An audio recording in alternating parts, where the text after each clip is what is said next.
this. No, I didn't. Liar! We have proof. You're wrong. Oh my God! You did this. You caused all this chaos. I did nothing. You're the one causing trouble. Liar! Tell me where it is now. I'm not familiar. You did this. You caused all this chaos. I did nothing. You're the one causing trouble. Liar! Tell me where it is now. I'm not familiar. If you got $5, I'll quit right now.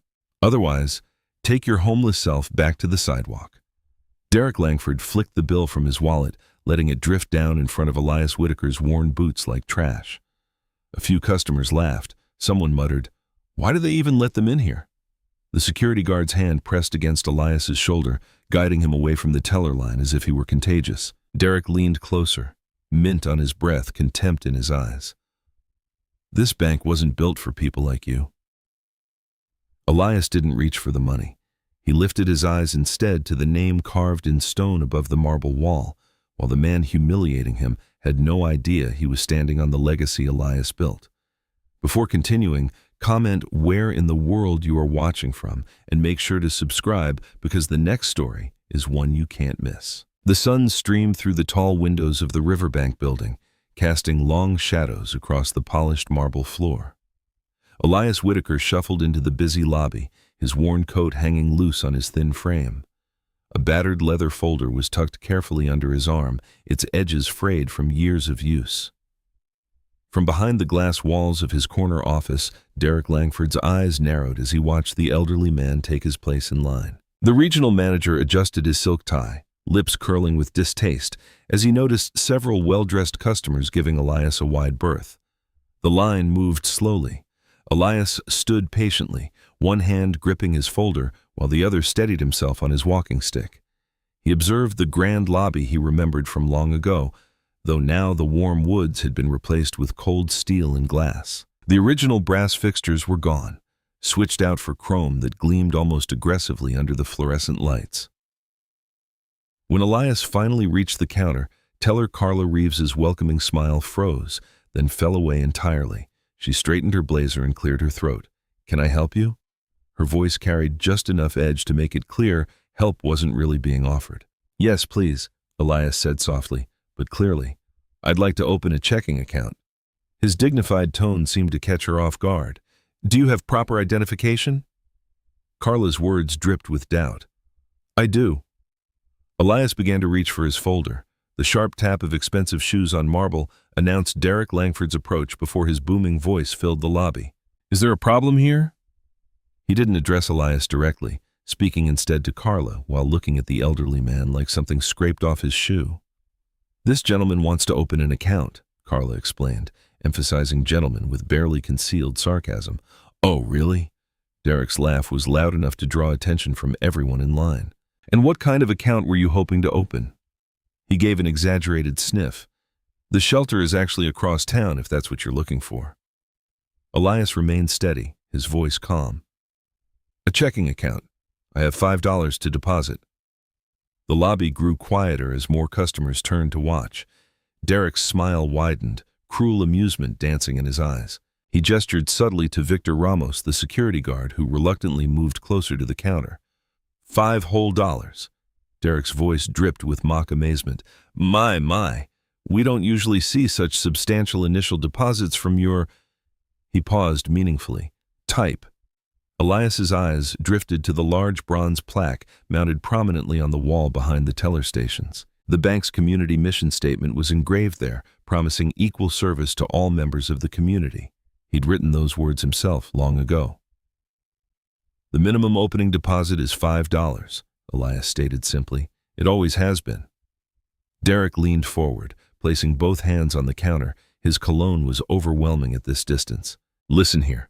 This is a respectable institution. We have standards to maintain. Perhaps you didn't notice our other customers." He gestured broadly at the lobby.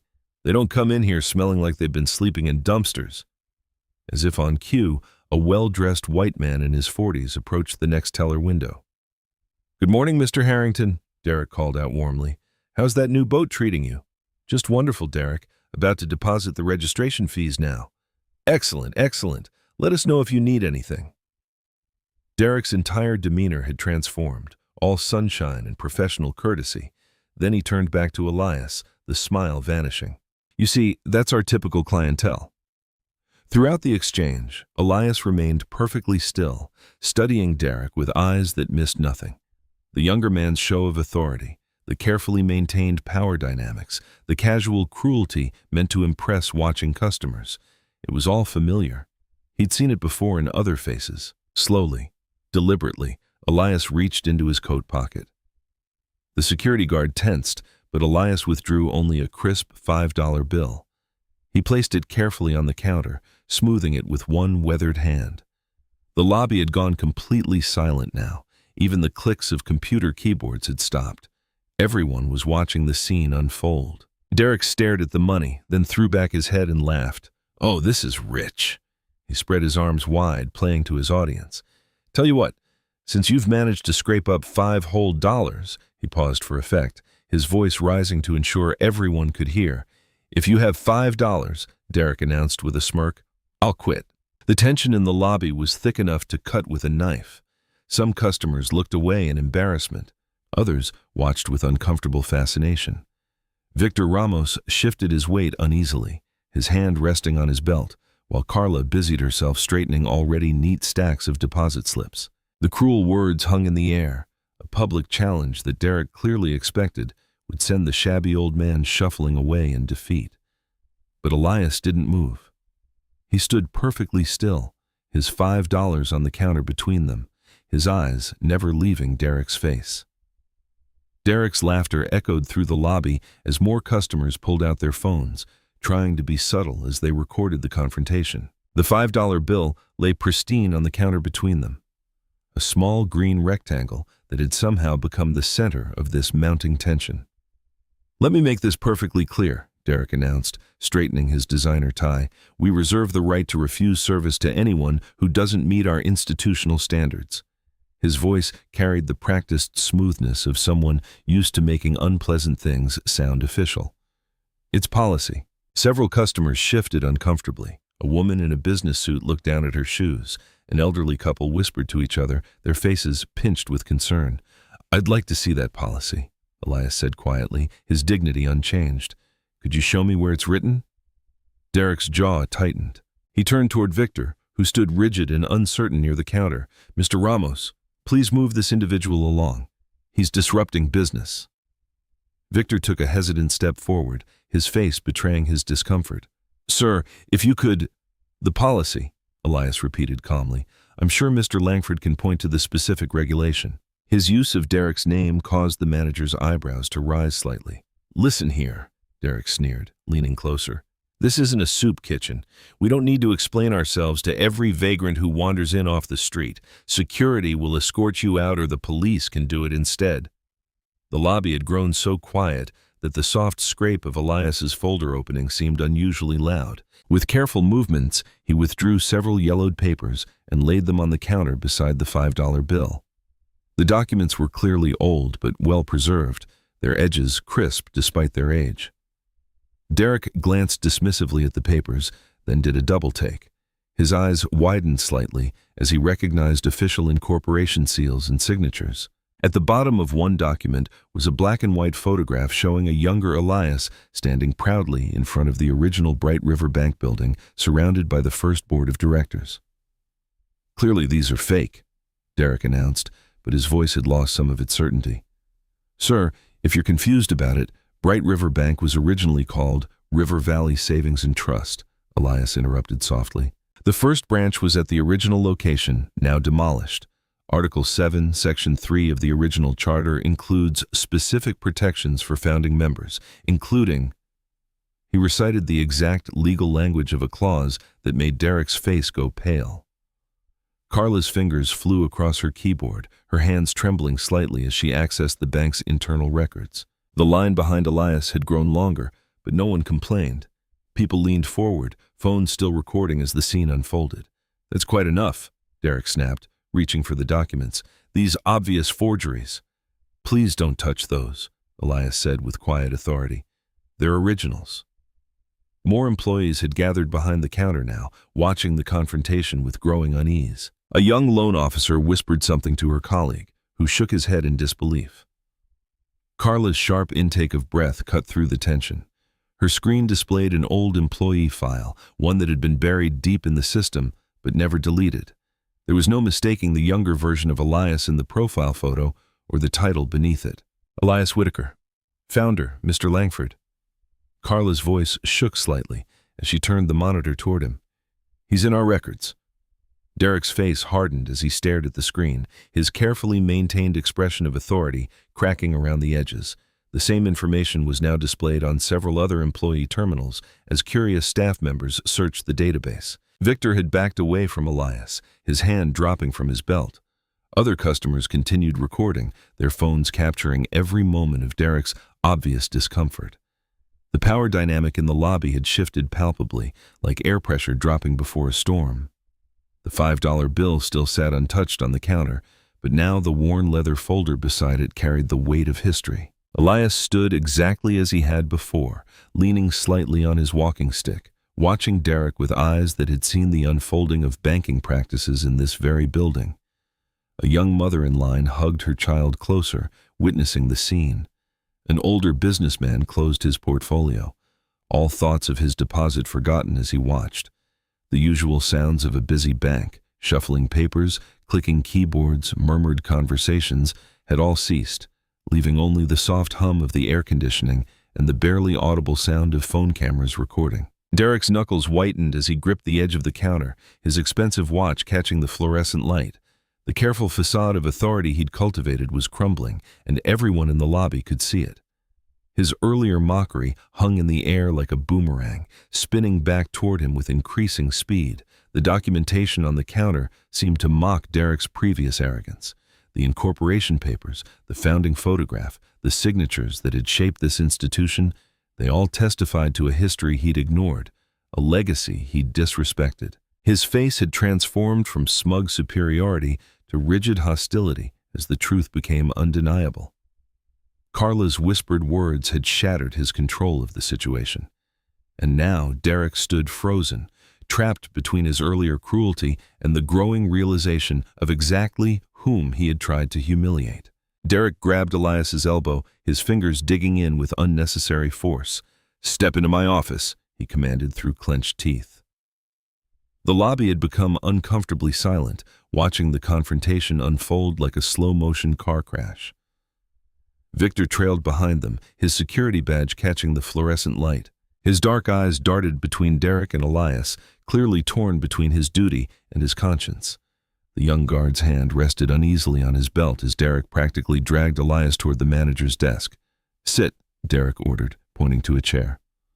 When Elias remained standing, Derek's face flushed darker. "Fine. You claim to be Elias Whitaker. Prove it. Show me current identification." Elias reached into his worn coat pocket with deliberate slowness.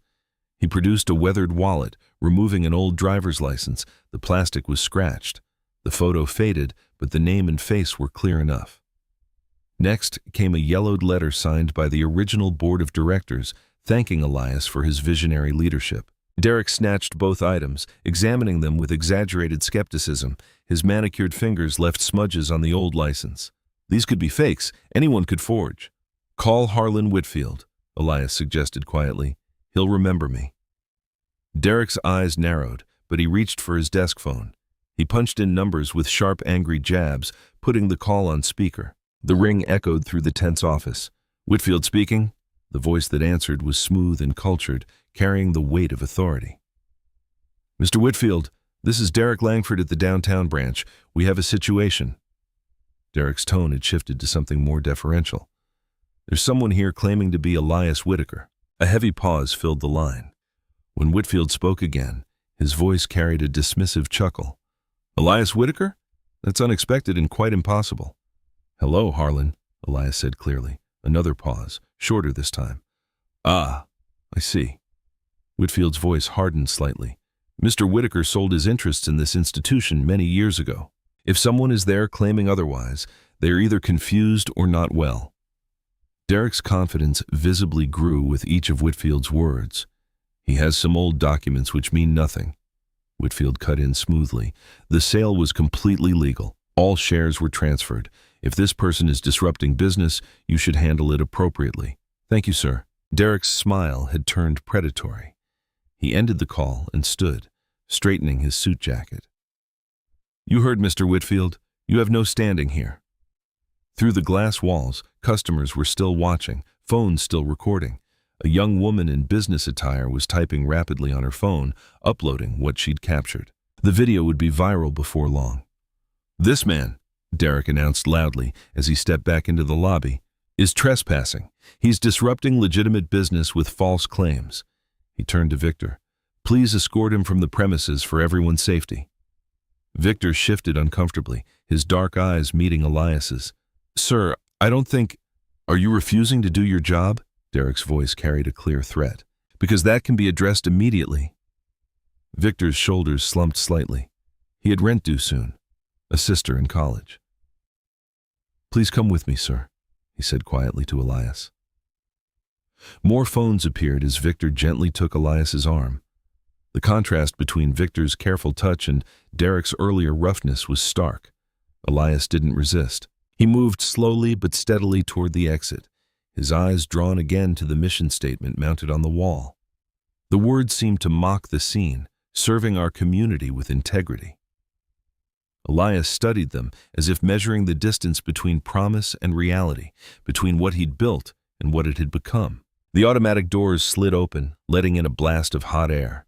Traffic noise flooded the lobby, cars honking, buses hissing, the city moving relentlessly forward. Derek stood watching, arms crossed, victory etched in his stance. But before stepping out, Elias turned. His movements were unhurried as he leaned closer to Derek. The manager instinctively pulled back, but Elias's words reached him clearly. "I didn't come for $5. I came for accountability." The harsh sunlight swallowed Elias's figure as he stepped outside. The automatic doors whispered shut behind him, leaving Derek standing in the artificial cool of the lobby. The $5 bill still lay on the counter where it all began, now surrounded by scattered papers and forgotten transaction slips. Victor remained by the door, his posture rigid with discomfort. Other employees pretended to be busy, but their movements were mechanical, distracted. The customers who had witnessed everything were still frozen in place, their phones gradually lowering as the scene concluded.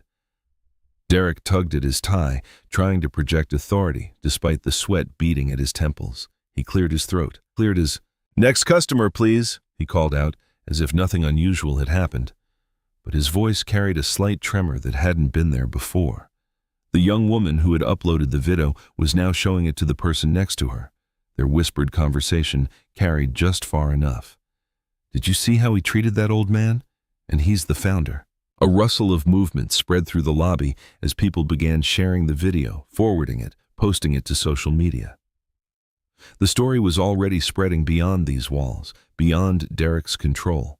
The artificial quiet of the bank lobby felt like the eye of a growing storm. The blue light from Lila's phone cast shadows across her living room as she scrolled through her social media feed. Empty takeout containers littered her coffee table. Another late dinner after a long day chasing leads at the newspaper. A video autoplayed, the sounds of a bank lobby filling her apartment. Her thumb froze mid-scroll, the elderly man in the worn coat. She knew that face. Even through the shaky phone footage, she recognized the dignified tilt of his chin, the careful way he held himself. Her grandfather, Elias Whitaker. "Oh my God," she whispered, turning up the volume. The footage was damning. The sneering bank manager, the casual cruelty, the forced removal. Comments flooded the video. Another entitled boomer making trouble. Who shows up with $5 nowadays? Bet he's just confused and lost. That manager should be fired. Lila's hands shook as she watched it again and again. It had been some time since she'd last seen him.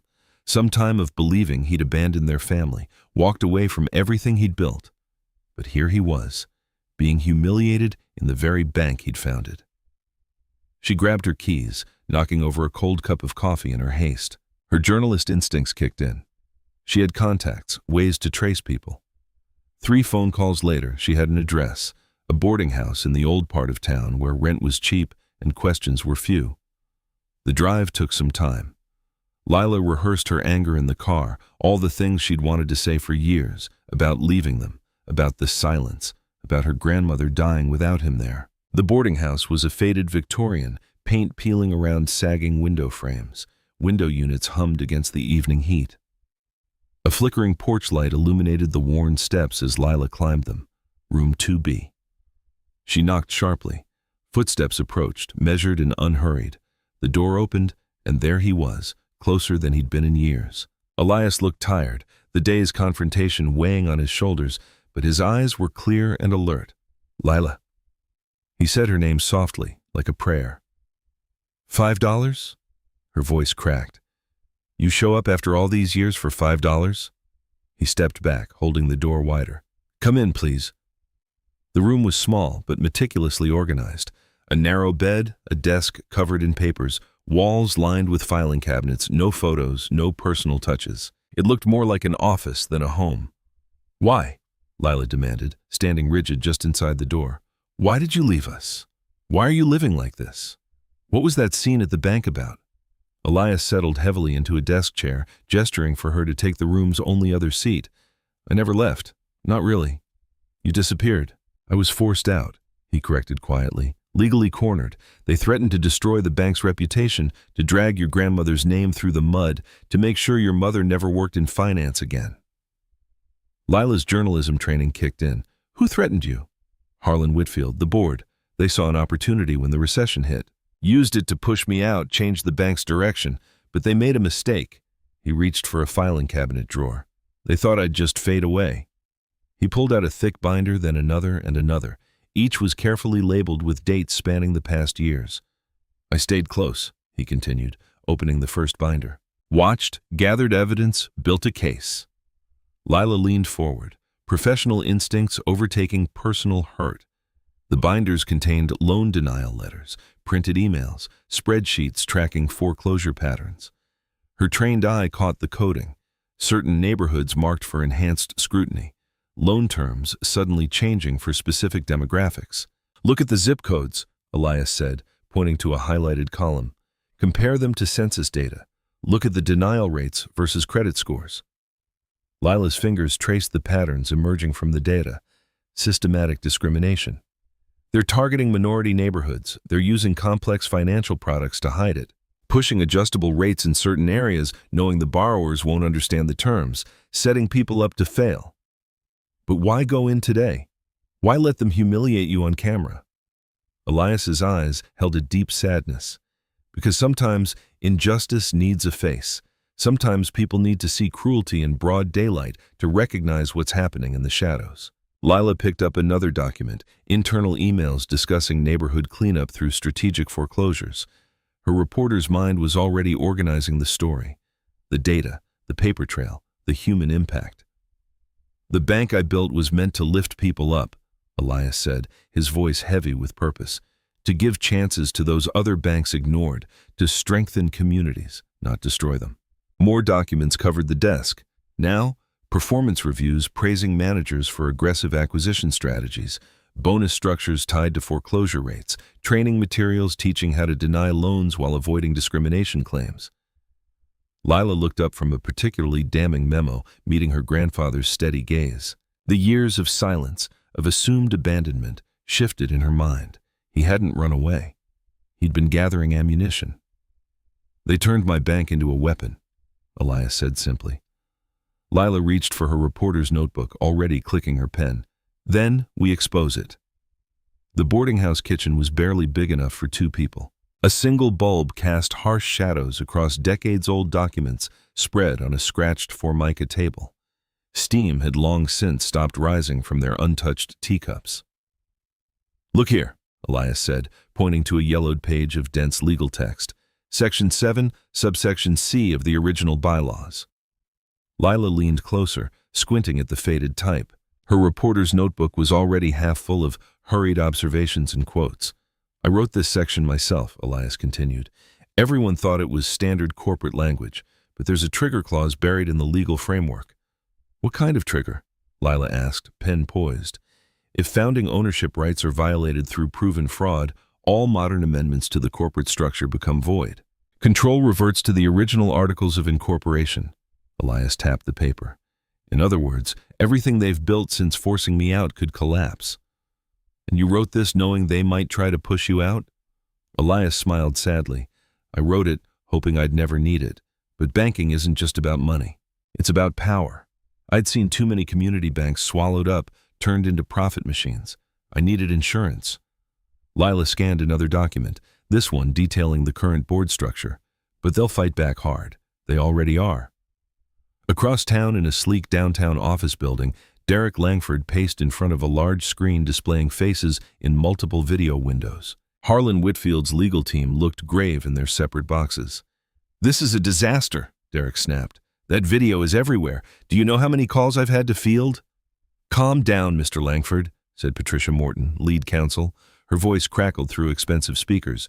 "We're implementing containment protocols." "Containment? He's the founder." People are already asking questions about why he lives in a boarding house while we post record profits. Whitfield's face filled the central window. "Derek, listen carefully. Elias Whitaker is a relic. He's been living in near poverty, making wild claims, causing scenes in banks. What does that sound like to you?" Derek stopped pacing. "A mental health crisis." "Exactly." Whitfield's smile was thin. "We're filing an emergency petition first thing. We'll paint a picture of a once great man, sadly declined, who needs protection from himself. The court will appoint a guardian, and any claims he makes will be legally worthless." "And his granddaughter?" Derek asked. "She's a reporter, a journalist chasing conspiracy theories about her mentally unstable grandfather. That's not credibility, that's desperation." In the boarding house kitchen, Lila's phone chimed. She opened the email, eyes widening as she read. "Someone from legal just sent this," she said. "Anonymous account. They're going to petition for emergency guardianship. Call you mentally unfit." Elias nodded, unsurprised. Standard tactic. They did the same thing to Marcus Thompson when he tried to stop the merger at First Capital and Elaine Brooks at Pacific Trust. They'll claim they're protecting me while they silence me. "How are you so calm about this?" "Because I've spent years studying their moves. We need Evelyn Grant, the civil rights attorney, the one who won the redlining case against United Federal. Call her now." Elias slid a business card across the table. "Tell her it's about the Bright River bylaws. She'll understand." Lila dialed, surprised when it was answered despite the late hour. She explained quickly, mentioned Elias's name and the bylaws. "Dawn," Evelyn said simply. "My office. Bring everything." They worked through the night, organizing documents into clear timelines. Elias explained each piece, the hidden ownership structures, the buried clauses, the patterns of systematic discrimination carefully obscured beneath layers of corporate policy. "Your father used to help me with the community outreach programs," Elias said softly as they worked. "Every Saturday, teaching financial literacy classes, helping people understand mortgages, build credit, plan for their futures." Lila paused in her scanning. "I remember those Saturdays. He'd come home so tired but happy.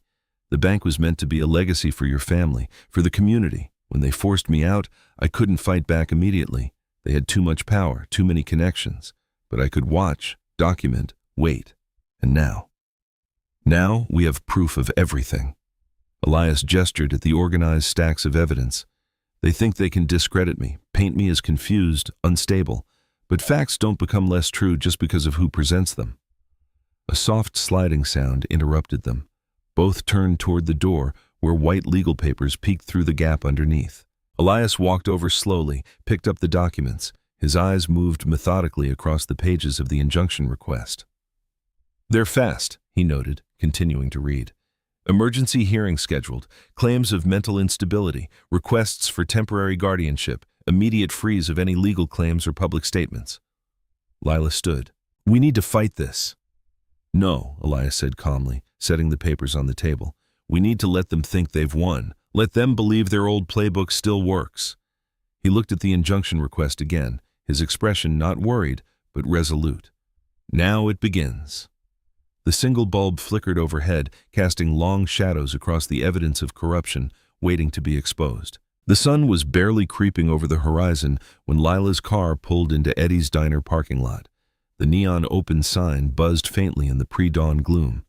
Inside, only 2 booths were occupied, one by a sleepy truck driver and the other by a distinguished-looking black woman in her mid-60s, already working through a stack of legal papers. Evelyn Grant didn't look up as Lila and Elias slid into the vinyl booth.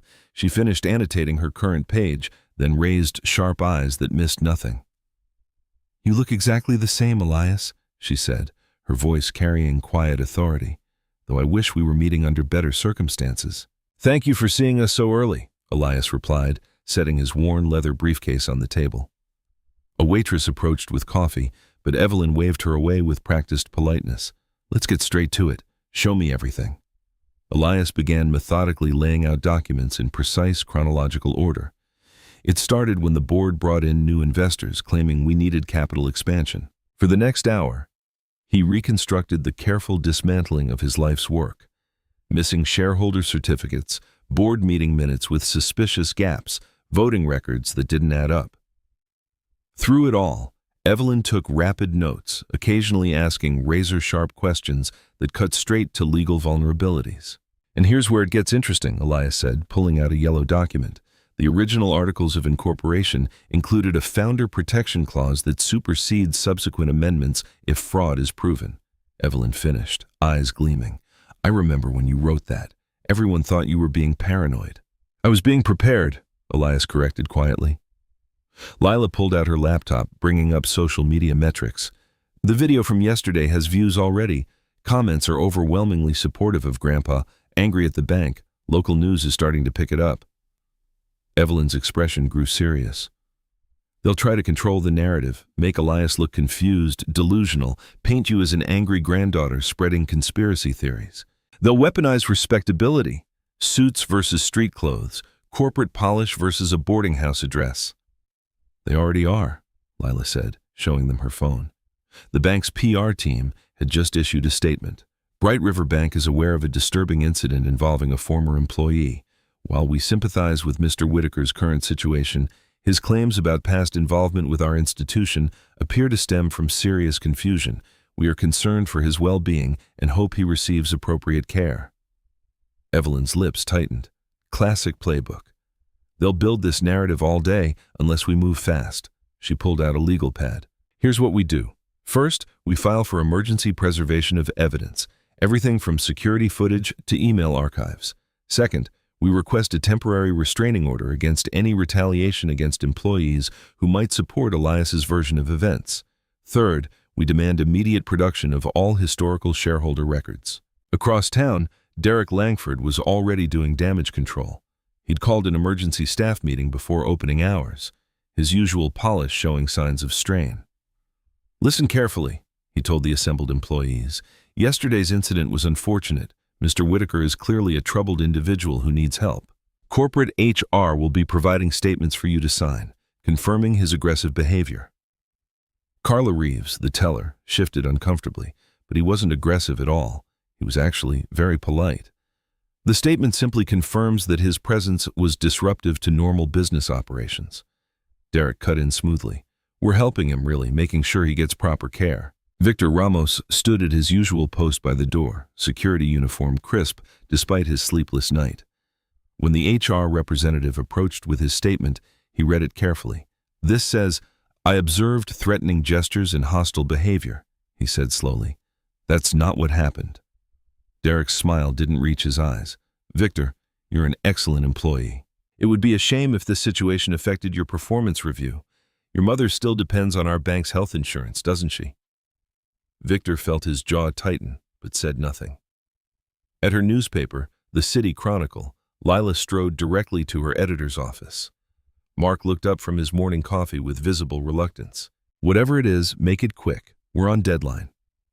"I need to run an investigative series on Bright River Bank," Lila said, dropping her research on his desk. "Systematic discrimination, predatory lending, corporate fraud." "Hold up," Mark interrupted. "Bright River is one of our biggest advertisers.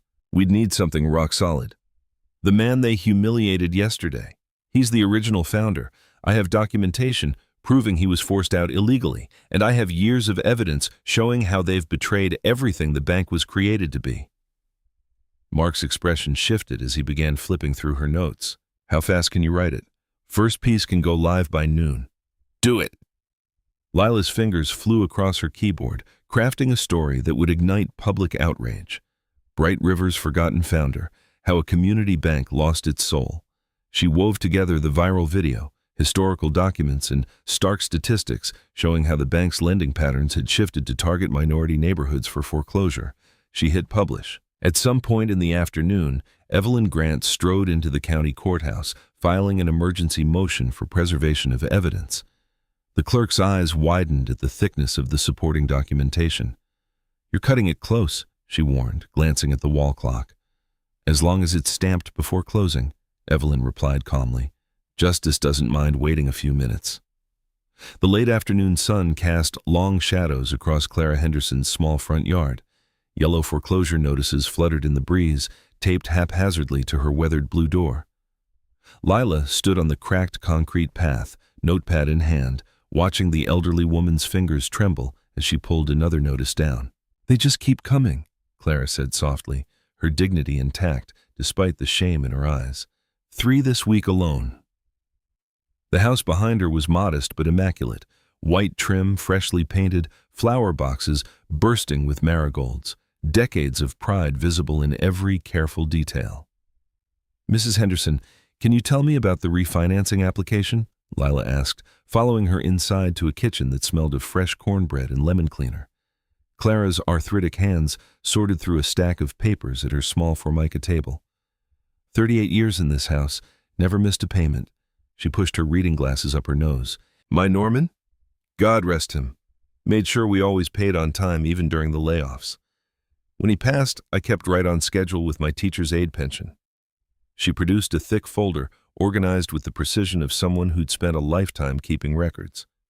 "The property taxes went up last year, not by much, but enough to stretch things tight. I just needed a small adjustment to the rate. My credit score is good, and the house is worth 3 times what I owe." Lila examined the application documents, her journalist's eye-catching details.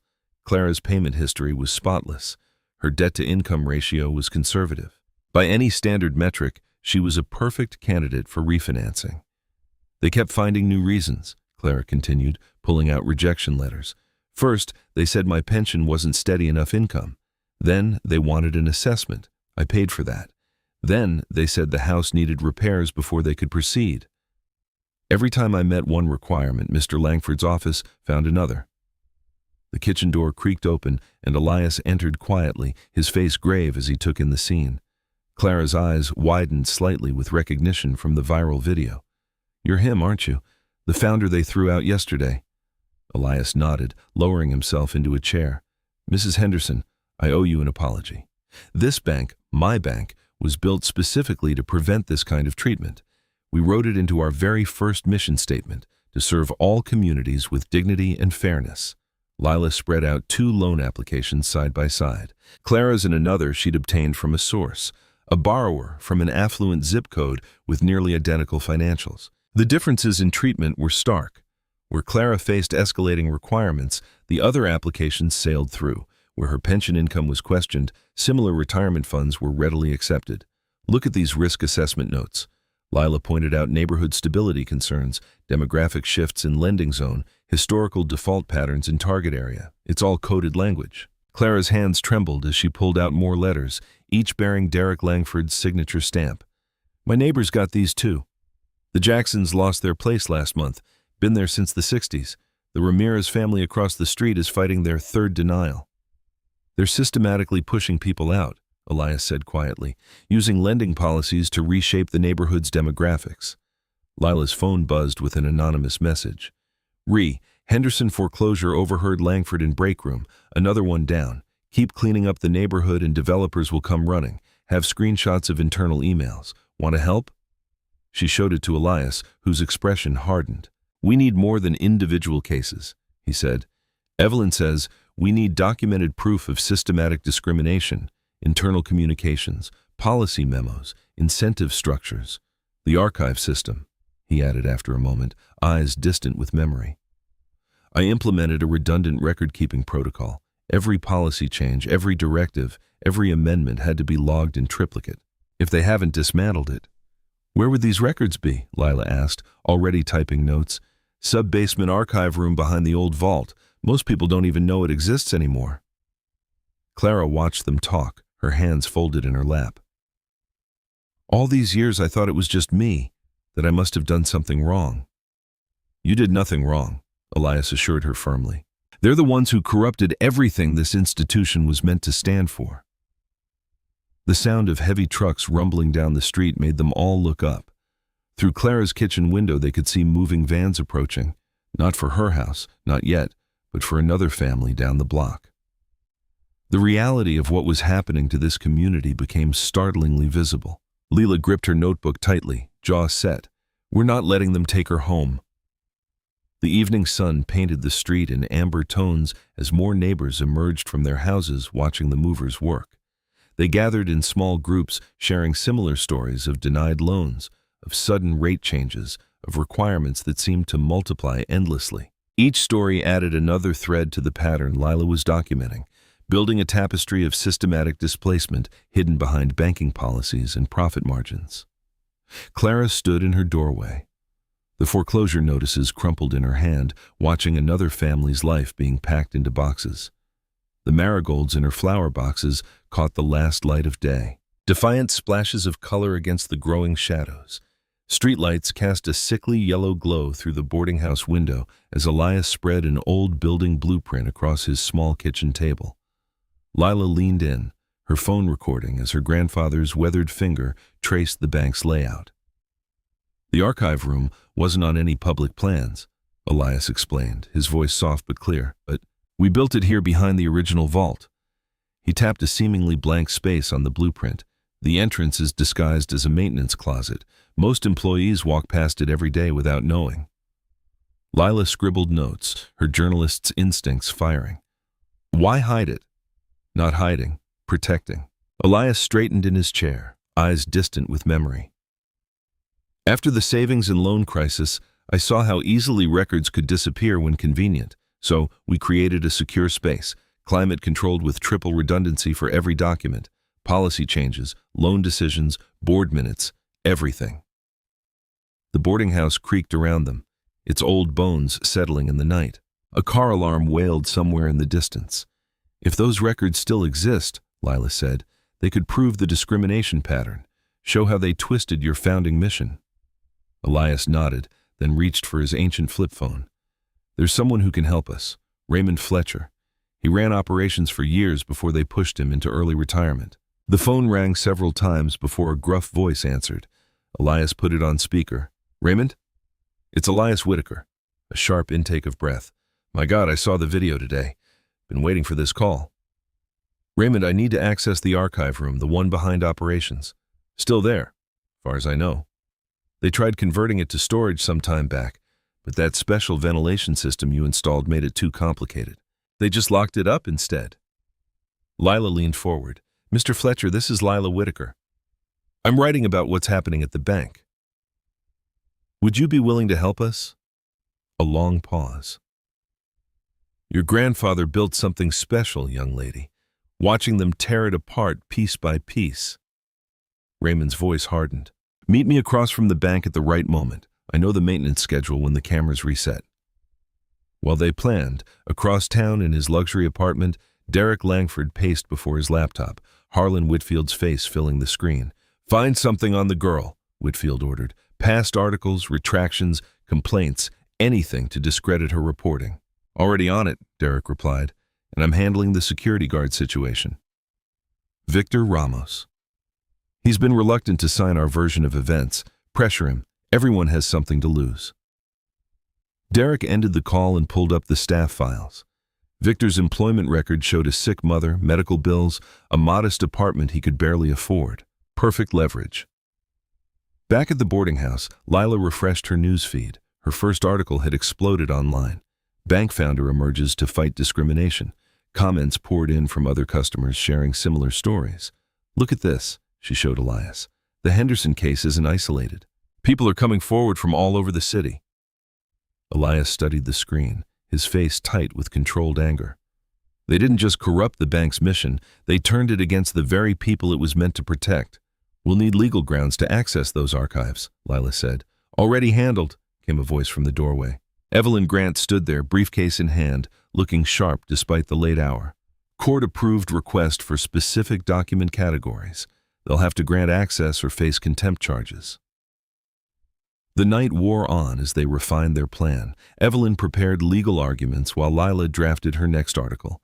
Elias sat quietly, memorizing the updated building layout Raymond had texted. Finally, the eastern sky began to lighten. They gathered their materials and drove separately to the bank, parking on side streets to avoid attention.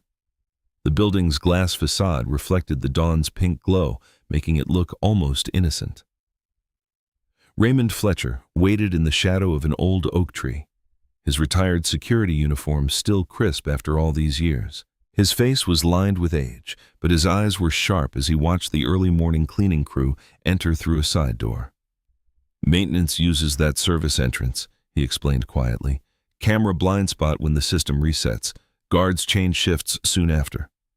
Elias nodded, recognizing the precision that had made Raymond an excellent operations manager. Lila checked her watch. Once inside, Raymond continued, "You'll have some time before the first employees arrive. The archive room lock was never updated, too expensive to retrofit the specialized door." He reached into his pocket and withdrew a worn key card, its magnetic stripe still dark despite years of disuse. "Never turned this in when they pushed me out. Figured it might matter someday." Elias took the card, feeling its weight, not just plastic and metal, but years of accumulated purpose. "This place forgot who built it," Raymond said, his voice thick with emotion, "forgot what it was meant to be." They watched the cleaning crew finish their rounds. Evelyn gripped her briefcase containing the court order. Lila checked her recorder. Elias held the key card, his expression resolute. The morning traffic was beginning to build as they moved toward the bank's service entrance. Raymond's directions fresh in their minds, the weight of hidden records waiting behind that unmarked door. The rented conference hall buzzed with tension as shareholders filed in, their leather shoes clicking against polished floors. Sunlight streamed through tall windows, casting long shadows across the mahogany table where Elias Whitaker sat quietly, his worn coat a stark contrast to the suits surrounding him. Lila slipped into the seat beside him, dropping a thick folder of proxy forms onto the table. "Signatures," she whispered. "Small shareholders from the early days. Most didn't even know they still had voting rights." Elias nodded, his eyes fixed on Harlan Whitfield's empty chair at the head of the table. Derek Langford paced near the coffee station, his usual swagger dampened by nervousness. Evelyn Grant arranged legal documents with military precision, each tab color-coded and annotated. The room filled with murmurs as board members recognized Elias, some averting their eyes, others staring openly. At the appointed time, Harlan Whitfield swept in, flanked by two corporate attorneys. His silver hair caught the light as he took his seat, offering the room a practiced smile that didn't reach his eyes. "Before we begin," Whitfield announced, "I must note this meeting's unusual nature." "Nothing unusual about shareholders exercising their rights," Evelyn cut in, her voice carrying the weight of decades in courtrooms. "My client holds valid proxy votes."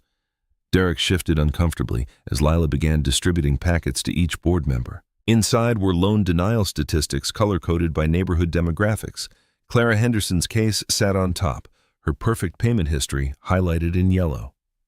"The numbers speak for themselves," Lila stated, standing to address the room.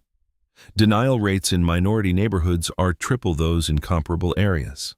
But it gets worse." She pulled out her phone, playing an audio clip of Derek boasting about cleaning up neighborhoods through aggressive foreclosures.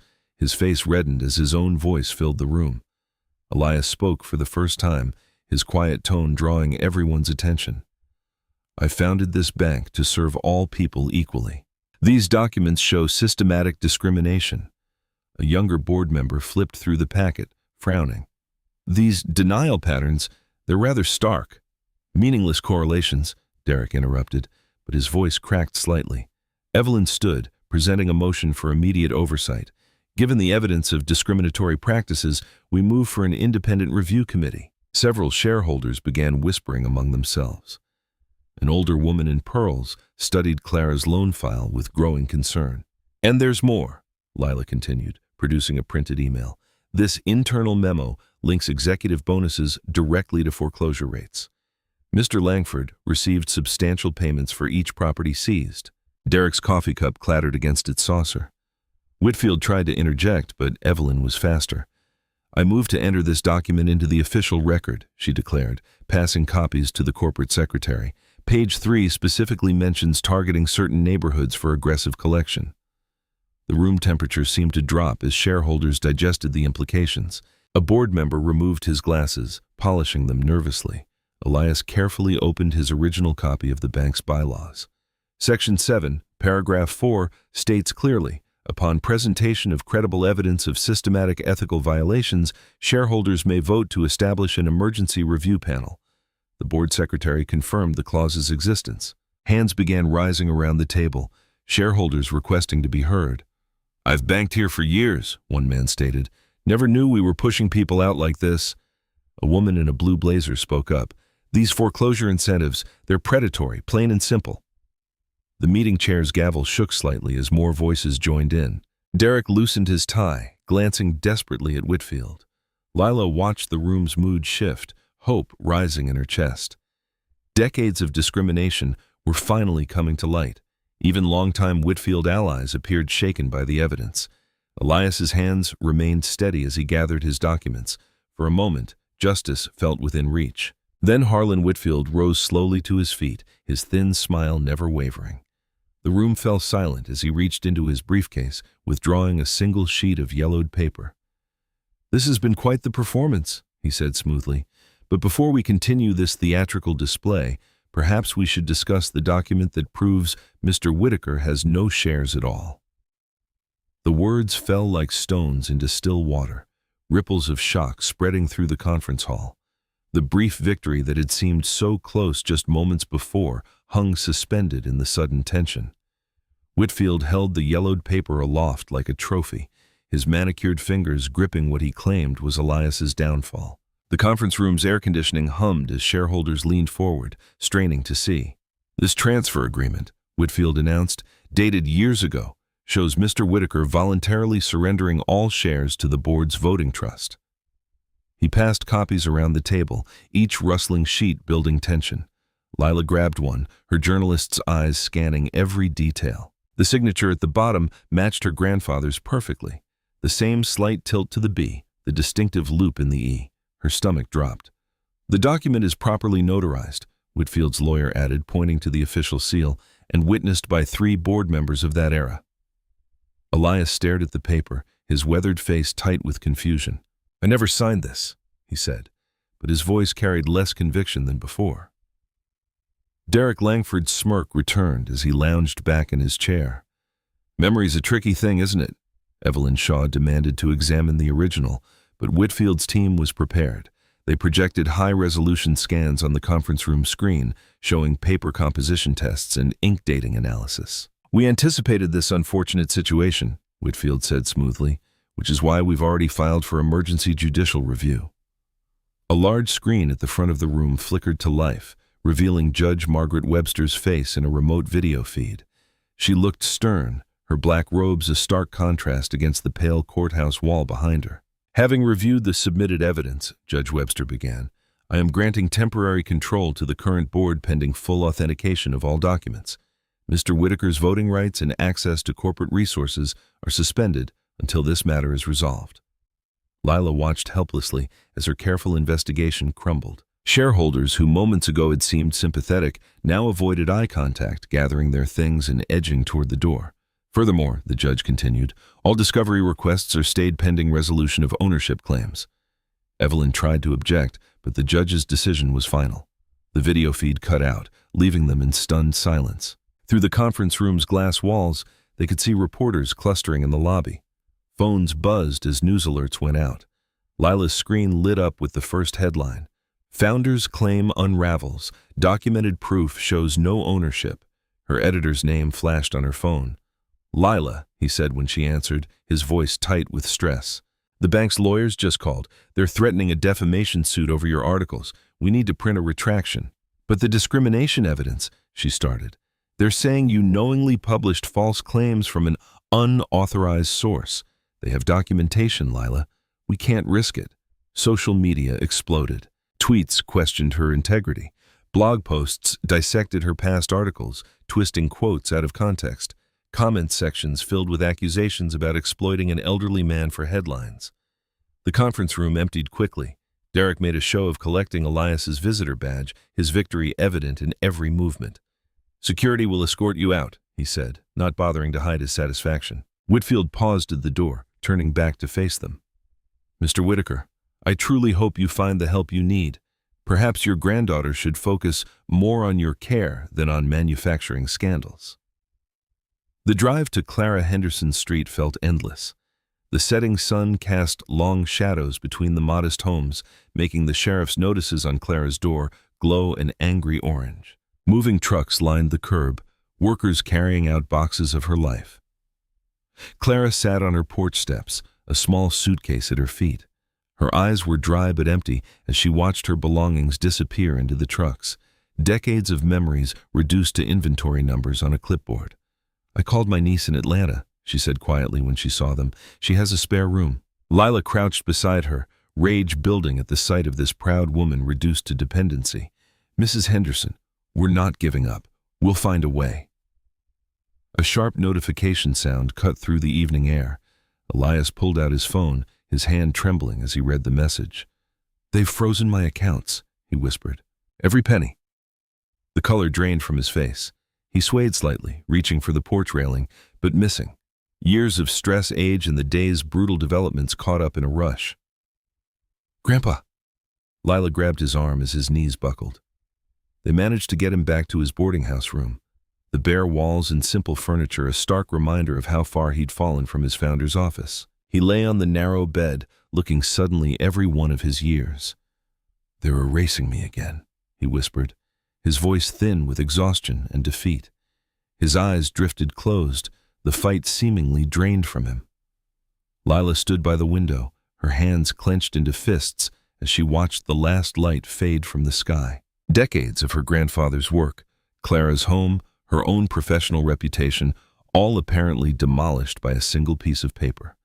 She turned back to the bed, fury burning away her doubts. "Not this time," she said, her voice hard with determination. The sharp knocking jolted Lila from restless sleep. Morning light barely filtered through the cheap motel curtains where she'd crashed after getting Elias settled. Her laptop still hummed from overnight research, scattered papers covering every surface. 3 more urgent knocks. Lila grabbed her phone. Through the peephole, she saw Victor Ramos shifting nervously in his security uniform, glancing over his shoulder at the empty hallway. She opened the door. "Victor, what are you—" I'm sorry it's so early," he interrupted, his voice low and strained. "But I couldn't after yesterday. Watching Mrs. Henderson." He swallowed hard. "Can I come in, please?" Lila stepped aside quickly, clearing papers from a chair. Victor perched on the edge, his hands clasped tightly together. "Derek pulled me into his office last night." Victor started. "Wanted me to sign a statement saying your grandfather was aggressive, that he threatened staff." His jaw clenched. Said, "If I didn't play ball, I could kiss my job goodbye. My mom's medical bills, my sister's college fund." He knew exactly where to push. "But you didn't sign." Lila reached for her recorder, then hesitated, waiting for permission. Victor nodded at the device. "Record everything. I'm done being scared." Silent. He took a deep breath. "There's something bigger you need to know. The bank. We keep everything. Years of security footage, all backed up off-site, not just the branch cameras, conference rooms, offices, storage areas, even the executive floor." Lila sat straighter. "How far back?" "Policy says minimum, but the actual archives go back to when they first installed digital systems. Monica in IT trusted me with supervisor access codes when she was on medical leave." He pulled out a small notebook. "I wrote them all down, plus the vendor name and server locations. And Derek doesn't know you have this access." Victor shook his head. "It's buried in the system permissions. But yesterday I overheard him on the phone with someone laughing about Whitfield's old tricks and how it worked before." His expression darkened. "Then this morning, they posted an emergency notice about accelerated document shredding for storage efficiency." Lila was already dialing. Despite the early hour, Evelyn Grant answered on the second ring. "They're destroying evidence," Lila said without preamble. "Not if we move fast," Evelyn replied. "Is your witness willing to make a sworn statement?" "Yes," Victor said firmly, loud enough to carry through the phone. "Get to my office. I'll have a court reporter ready. We need this documented before they can pressure him to recant." Lila ended the call and turned to Victor. This is serious. Are you absolutely sure? I watched them force that old lady out of her home. Victor stood, straightening his uniform. My parents lost everything in a bad loan once. I can't. I won't be part of that system anymore. Lila grabbed her laptop, then paused. We should get my grandfather. He might know something about the storage contracts. They found Elias already awake in his boarding house room, looking frail but alert in the morning light. When Victor explained about the footage archives, Elias's eyes sparked with recognition. Data Vault Solutions, he said. That was the original vendor name. I insisted on long-term backup redundancy when we first went digital. Too many lost documents in the old days. He smiled faintly. Check under their subsidiary, Secure Archives Limited. The contract renewal would have been automatic under the original terms. Lila's fingers flew across her laptop keyboard. Got it. Parent company still active. Same storage facility. She turned the screen to show business registration records. They can't claim these archives don't exist. Victor checked his watch. I'm supposed to start my shift soon. Call in sick. Evelyn's voice was firm through the speakerphone. We need to get your statement documented now while the evidence is intact. They helped Elias into Lila's car, the morning traffic still light as they crossed town to Evelyn's office. The elderly lawyer was waiting at her desk, a court reporter already set up in the conference room. Victor sat straight as he detailed everything. The access codes, Derek's threats, the overheard conversations about document destruction. The reporter's fingers flew across her stenotype machine, capturing every word. And you're making this statement of your own free will? Evelyn asked formally. Yes. Victor's voice was steady. I understand I might lose my job. But keeping quiet, that means losing something bigger. Evelyn handed him the printed affidavit. Read every word carefully. This is your shield and your sword. Victor read slowly, then signed with careful precision. The court reporter notarized it immediately. Lila watched the notary stamp press into the paper, making it official, making it real. Her heart pounded with the weight of what they'd just gained and what they might find in those archived recordings. Evelyn gathered the documents, her movements precise and purposeful. She looked at each person in the room. Victor with his unwavering conscience, Elias with his decades of painful knowledge, Lila with her investigative fire. Now we hunt the truth, Evelyn said, holding up the notarized affidavit, with proof they can't bury. The small house on Maple Street looked exactly as Lila remembered from childhood visits. Neat flower boxes, faded green shutters, brass numbers slightly tarnished. Martha Caldwell, her grandmother's closest friend, had kept it virtually unchanged since Rebecca Whitaker's passing.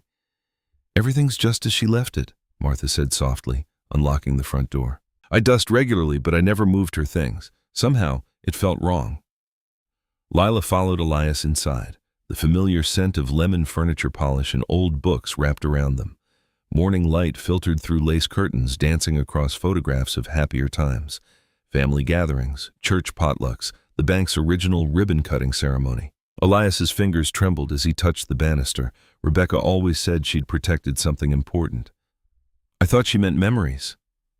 Where should we look? Lila asked, noting how the house seemed smaller than in her childhood memories. The trunk, Elias said. In the bedroom, she kept everything that mattered in there. Martha led them upstairs, each step creaking familiar notes. The master bedroom remained a time capsule, flowered wallpaper, quilted bedspread, and a large cedar trunk at the foot of the bed. Martha excused herself, understanding their need for privacy. Elias knelt slowly beside the trunk, his joints protesting. The brass latch opened with a soft click. Inside, decades of life lay carefully preserved. Wedding photos, birth announcements, letters tied with faded ribbons, church bulletins marking every Easter and Christmas service. Lila sat cross-legged on the floor, helping sort through the layers. Her grandmother's neat handwriting labeled everything, dates, occasions, names. Each item sparked a story from Elias. This was opening day, he said, holding a yellowed photograph. We gave out free piggy banks to the children. Rebecca insisted, said it would teach them to trust banks early. I remember mine, Lila said, pink ceramic with gold dots. They worked methodically through marriage certificates, property deeds, insurance policies, everything meticulously organized, but no share certificate. Wait, Lila paused, lifting a well-worn Bible. The spine felt unusually stiff. "This was Grandma's church Bible, right?" Elias nodded. "She read from it every morning at breakfast." Lila ran her fingers along the spine, feeling something rigid beneath the binding. Carefully, she opened the Bible to where a pressed flower marked Psalms. Behind it, a faded prayer card showed the Lord's Prayer in elaborate script. And beneath that, "Oh my God," she whispered. The share certificate lay pristine in its original envelope, the paper still crisp, the notary seal perfectly preserved, dated the founding year. It declared Elias Whitaker the majority shareholder of Bright River Bank with specific provisions about transfer restrictions and founding member protections. Elias's hands shook as he touched the document. "She knew," he said softly. "All those years ago when they started pressuring us, she knew they'd try to take everything." Tears welled in his eyes. Rebecca always said, "They can't steal what they can't find." "Smart woman, your wife," came Evelyn Grant's voice from the doorway. Martha had let her in downstairs. The attorney moved quickly to examine the certificate. "This is exactly what we needed, original documentation that predates their supposedly valid transfer." She pulled out her phone. "I'm calling Marcus Thompson, best forensic document examiner in 3 states. He can compare this to their forged transfer agreement." Lila's phone buzzed with a text from Victor. "Derek ordering emergency email purge, says it's routine cleanup, but targeting specific dates, moving fast." "They're destroying our evidence," Lila said, showing Evelyn the message. "Too late," Evelyn replied. "Victor's affidavit already establishes their pattern of document destruction. That makes everything they delete look suspicious." Lila stood. "I need to get to my newsroom. Public pressure is the only thing keeping them from moving even faster." "Be careful how you word it," Evelyn cautioned. "Don't tip our hand about the certificate yet." In her editor's office soon after, Lila crafted the update carefully. New evidence suggests the Bright River Bank controversy remains active, with multiple sources reporting document preservation concerns. Original founder Elias Whitaker's legal team continues to investigate ownership claims. Comments and shares exploded within minutes. Local community leaders posted support. Former customers shared discrimination stories. Justice for Whitaker started trending regionally. Back at Martha's house, the forensic examiner worked with precise movements, comparing the original certificate to high-resolution photos of the transfer document. He used specialized lighting to examine the paper composition, ink age, and signature patterns. Elias sat in Rebecca's old armchair, watching. The morning's discovery had transformed him, not physically, but something in his bearing had shifted. The weight of decades of silence lifted from his shoulders. The transfer document shows multiple inconsistencies. The examiner finally announced, "Paper stock isn't consistent with the supposed date. Ink analysis suggests artificial aging.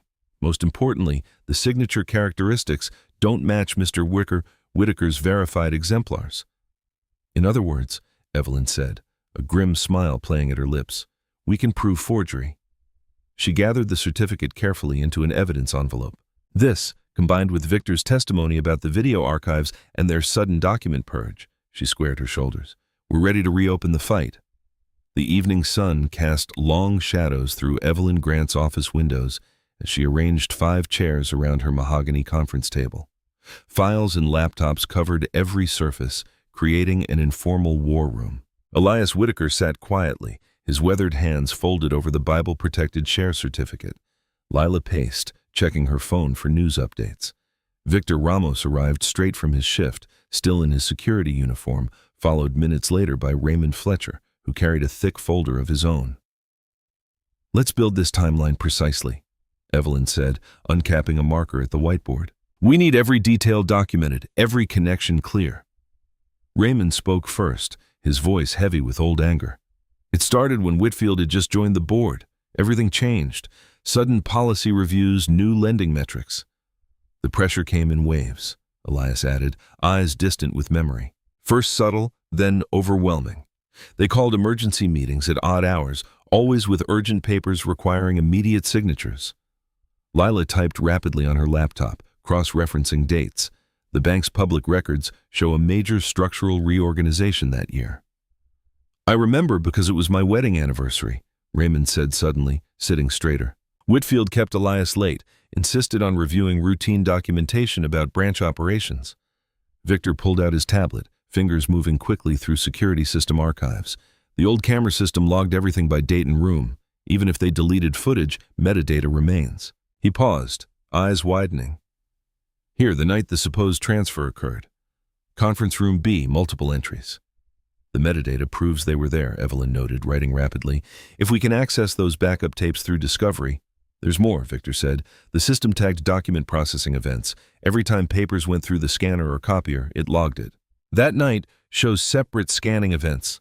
Lila leaned forward. How many documents did they claim Elias signed that night? 3, Raymond answered. I saw the file myself the next day. Scanning events, 3 documents, Evelyn mused. They were testing his signature, making multiple copies until they got what they wanted. Elias nodded slowly. They kept saying the light wasn't right. The scanner was acting up. I remember being so tired. Classic coercion setup, Evelyn said, adding notes to the timeline. Isolation, fatigue, urgency. They manufactured pressure to force compliance. Victor pulled up another screen. The backup tapes are stored at Secure Vault Services on Wilson Avenue. Company policy requires long retention for all executive-level meetings, which means the footage still exists, Lila said, excitement building. We can prove Whitfield orchestrated the whole thing. Evelyn turned from the whiteboard. Victor, I need a detailed affidavit about the security systems, backup protocols, and metadata retention.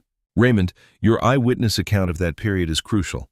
We'll file for emergency production of those tapes. Lila's phone buzzed. Another leak from inside, she said, reading quickly. Derek's quarterly reports. They tracked foreclosure rates by neighborhood demographics. Look at these bonus structures. Higher payouts for properties in specific zip codes. The same areas they redlined for loans, Elias said quietly. They denied mortgages, then profited from the foreclosures.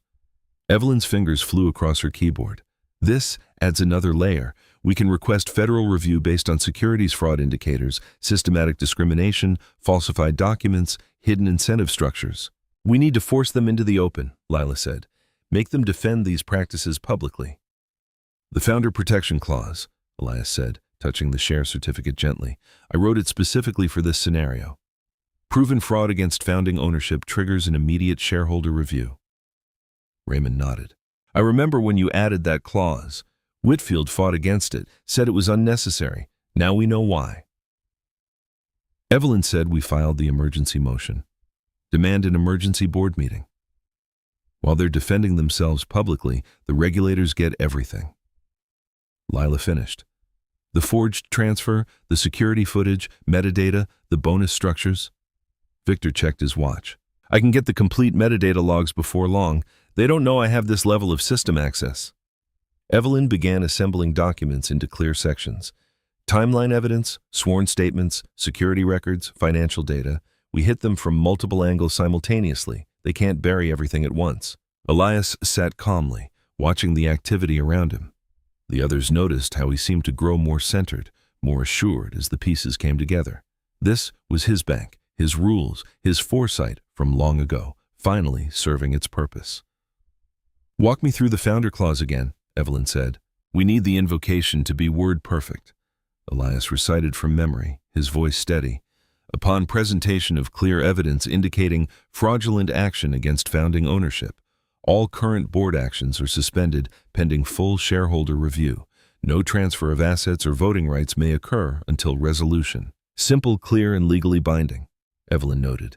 You built a trapdoor they never saw coming. The room worked in focused silence for the next while. Raymond organized historical records. Victor extracted and formatted security logs.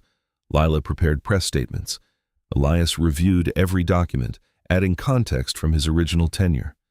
At the right moment, Evelyn finished the final paragraph of the emergency motion. The attachment list ran for pages: affidavit, evidence logs, financial records, and the crucial share certificate documentation. She looked up at the group, her cursor hovering over the file button on the court's electronic submission system. Once this goes in, there's no turning back, she said. They'll fight with everything they have. Good, Lila said fiercely. Let them. Evelyn pressed file. The system chimed, confirming receipt. She turned to the others and said simply, they won't control the room anymore. Morning sunlight streamed through the towering windows of Bright River Bank's executive boardroom, illuminating the tension-filled space. The massive mahogany tables stretched the length of the room, surrounded by leather chairs occupied by board members, legal teams, and select shareholders. Their faces reflected varying degrees of concern and curiosity. Harlan Whitfield sat at the head of the table, his usual composed demeanor showing slight cracks around the edges, his fingers drumming quietly on the polished surface. Derek Langford stood near the window, watching news vans gather in the parking lot below, their satellite dishes reaching skyward like metal flowers, seeking the sun. "This is a waste of time," Derek muttered, adjusting his expensive tie. "We should shut this down before the double doors opened."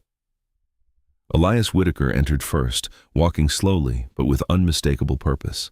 His worn coat had been replaced with a pressed suit that seemed to carry decades of dignity. Lila followed, carrying a leather briefcase filled with documents, her journalist's notebook tucked under her arm. Evelyn Grant completed the trio, her legal folders organized with military precision. The room's atmosphere shifted immediately. Several board members straightened in their seats, their eyes following Elias's measured progress to the table. Victor Ramos, already seated in the witness area, nodded slightly in acknowledgement. "Mr. Whitaker," Whitfield said, his voice carefully modulated, "this meeting is unnecessary. We've already established—" "Actually," Evelyn interrupted, placing her files on the table with a sharp snap, "we've established nothing yet." She removed the Bible-protected share certificate and accompanying forensic analysis, sliding them toward the board secretary. "These documents require immediate entry into the official record." The secretary, a thin woman named Margaret, examined the certificate with trembling hands. "This appears to be an original Class A founding share document dated the founding year." "Because it is," Elias said quietly, his voice carrying unexpected strength. "The same shares you claimed I transferred away." Evelyn produced another document. "The forensic analysis confirms this certificate's authenticity. Additionally, we have proof that the alleged transfer document is a forgery." Whispers rippled through the room. A young board member leaned forward, adjusting his glasses. "What kind of proof?" "Perhaps Mr. Ramos should explain," Evelyn suggested, nodding to Victor. Victor stood, his security uniform stark against the business attire surrounding him. "I was instructed by Mr. Langford to sign a false statement about Mr. Whitaker's behavior. When I refused, he threatened my job." He paused, gathering courage. "But that's not all. Our security archives contain metadata from the night the supposed transfer occurred." Derek's face flushed red. "This is ridiculous. You can't—" "We can and we have," Evelyn said. She nodded to Lila, who connected a laptop to the room's projection system. The screen filled with security footage from long ago, the date stamp clear. The grainy video showed conference room B. A younger Whitfield loomed over a younger Elias, pushing papers across the table repeatedly. Staff members visible in the background turned away, deliberately avoiding the scene. The audio was muffled, but clear enough. "Sign it now, Elias. You don't have a choice." Whitfield surged to his feet. "Turn that off immediately. This is privileged." "Nothing about fraud is privileged, Mr. Whitfield," Evelyn stated, her voice cutting through his protest. "And the regulatory authorities agree. They're reviewing everything as we speak." The color drained from several faces around the table. A senior board member dabbed his forehead with a handkerchief. Lila stepped forward, opening her notebook. "While we're discussing fraud, let's talk about Clara Henderson. 82 years old, perfect payment history, denied refinancing because of her zip code."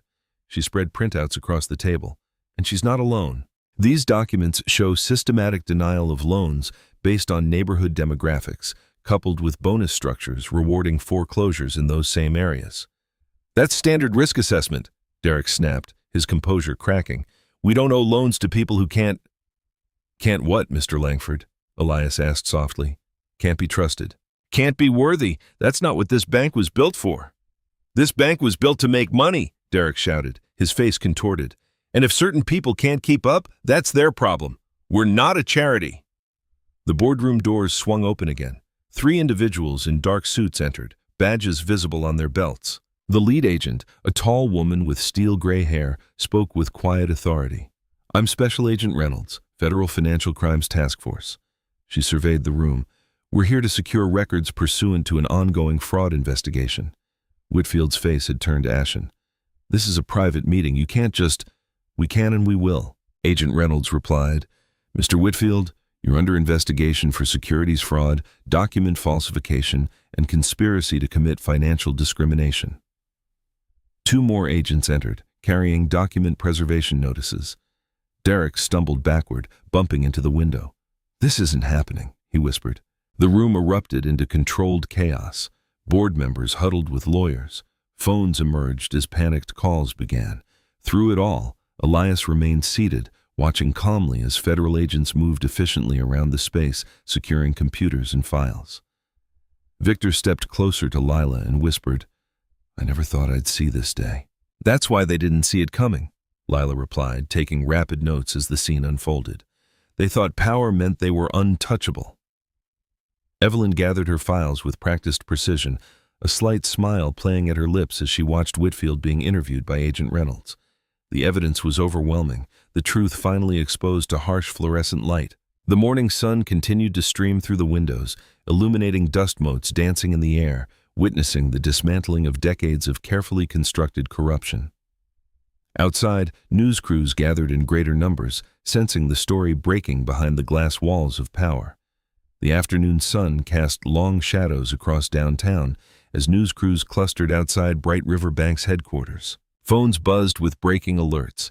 Bank founder vindicated, Chairman Whitfield in custody. Security footage showed Whitfield being escorted to a waiting federal vehicle. His usual commanding presence diminished by handcuffs and shocked disbelief. Inside the executive floor, Derek Langford packed his personal items into a cardboard box, his movements jerky and unfocused. The termination notice lay crumpled on his desk, words like pending investigation and license review standing stark against the letterhead. When security arrived to escort him out, his trademark smirk had vanished completely. Across town, Clara Henderson sat at her kitchen table, surrounded by a team of lawyers and bank officials. Her weathered hands trembled as she reviewed the documents before her. "So I can stay?" she asked, her voice barely above a whisper. "Yes, Mrs. Henderson," confirmed Elaine Brooks, the newly appointed head of the emergency restitution team. "Your foreclosure is immediately reversed. We're also adjusting your loan terms to what they should have been all along." She paused, genuine warmth in her voice. "You'll never have to worry about losing your home again." Clara pressed a hand to her mouth, tears welling up. The weight of months of fear and shame began to lift from her shoulders. Outside her window, the foreclosure notice was being removed, each staple pulled free like a small act of justice. In her newsroom, Lila Whitaker's fingers flew across her keyboard, crafting the definitive piece that would explain it all. Her editor hovered nearby, watching the story take shape. Bright River, Dark Waters. How a community bank became a weapon of discrimination and how truth won. The article detailed everything: the coded language in denial letters, the zip code-based lending algorithms, the bonus structures that rewarded pushing people out of their homes. But more importantly, it showed the human cost. Clara Henderson, Victor Ramos, and dozens of others who stood up to tell their stories. At headquarters, Elias Whitaker sat in the chairman's office he'd last occupied long ago. The interim governance board had voted unanimously to reinstate him, their earlier resistance crumbling under the weight of evidence and federal oversight. "The reforms begin immediately," Elias announced to the assembled executive team, his voice steady and clear. "First, we establish an independent lending audit committee. Every denial will be reviewed for bias. Second, we create a community advisory board with real power, not just window dressing." He paused, making eye contact with each person in the room. "Third, we set up a restitution fund for borrowers who were wrongfully denied or foreclosed upon. And fourth, we implement ironclad protections for employees who report misconduct." Victor Ramos, watching from the back of the room, stood a little straighter. His new position as ethics compliance officer felt like validation of every moment he'd chosen conscience over comfort. As the sun began its descent, Elias made one final stop. He walked through the front doors of the branch where everything had started, where Derek had once mocked him in front of a lobby full of people. The space felt different now, quieter, humbler perhaps. Carla Reeves looked up from her station, her face flushing with recognition and shame. She remembered laughing at Derek's jokes, turning away when she should have spoken up. "Mr. Whitaker," she said softly, "I'm so sorry about before. Elias raised a hand gently. The past is done. What matters is what we do now. He approached her station as she opened the new account drawer with trembling fingers. The forms looked the same as they had that first day, but everything else had changed. From his wallet, Elias withdrew a crisp $5 bill just like before. But this time, when it touched the counter, it didn't land like a plea. It landed like a verdict, like the period at the end of a long, difficult sentence. The lobby's last customers of the day watched quietly as Elias filled out the form. His pen moved steadily across the paper, each stroke deliberate and dignified. Above the desk, the bank's mission statement still hung on the wall, its words about community service and equal opportunity no longer a mockery. Carla processed the account with careful attention, her movements almost ceremonial. When she finished, she handed Elias his receipt and temporary card. "Welcome to Bright River Bank, Mr. Whitaker," she said, her voice carrying a new understanding of what those words meant. Elias looked up at the mission plaque, then back at the lobby where he'd once been humiliated. Staff members watched from their stations, the weight of the moment visible in their expressions. "We're building it back the right way," he said, his voice carrying just enough to reach those who needed to hear it. The automatic locks clicked behind him as he stepped out into the evening air. The setting sun painted the bank's windows in shades of orange and gold, like justice itself had caught fire and was burning away the shadows of what had been. If you enjoyed the story, leave a like to support my channel and subscribe so that you do not miss out on the next one. On the screen, I have picked 2 special stories just for you. Have a wonderful day.